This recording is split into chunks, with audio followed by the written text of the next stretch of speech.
Salut, aujourd'hui, je voudrais répondre à la question comment briser des liens d'âme. On m'a posé la question et j'aimerais y répondre. Mais pour répondre à comment briser les liens d'âme, il faut déjà comprendre c'est quoi un lien d'âme, d'accord?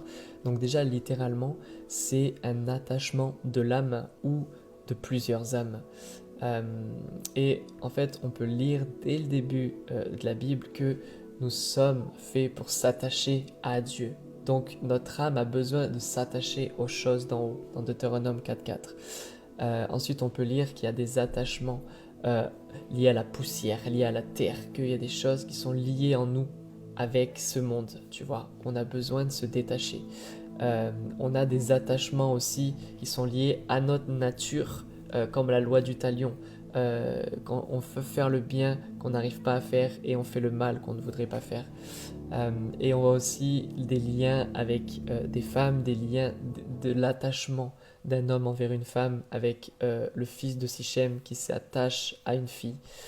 Euh, on voit aussi un attachement à des doctrines ou à des croyances. Et on se lie dans ces choses. Et après, on peut lire aussi que dans Romains que tous sont péchés et sont privés pardon, de la gloire de Dieu, de la présence de Dieu. Et ça veut dire qu'on a tous été séparés spirituellement de Dieu. Euh, et donc maintenant, comment se crée et se manifeste le lien d'âme? Donc il y a plusieurs choses, et d'accord, la liste n'est pas... il peut y avoir plus de choses. D'ailleurs, si vous avez d'autres choses, vous pouvez les mettre en commentaire. Moi, je vais vous dire un peu ce que je connais. Déjà, il y a les liens du sang, les liens familiaux. Quand on a un attachement familial générationnel qui est lié à notre sang. Donc, qu'on le veuille ou pas, on est attaché, on est lié avec notre famille.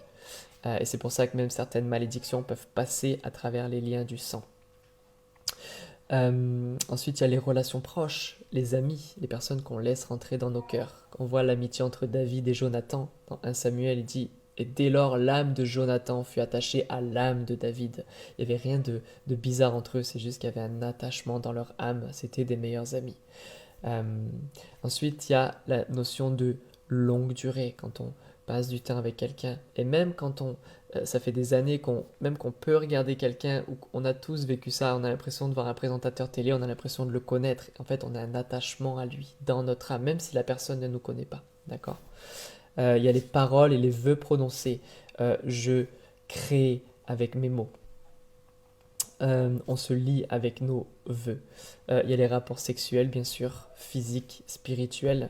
Il y a le sang, les pactes et l'imposition des mains à travers la prière ou la voyance.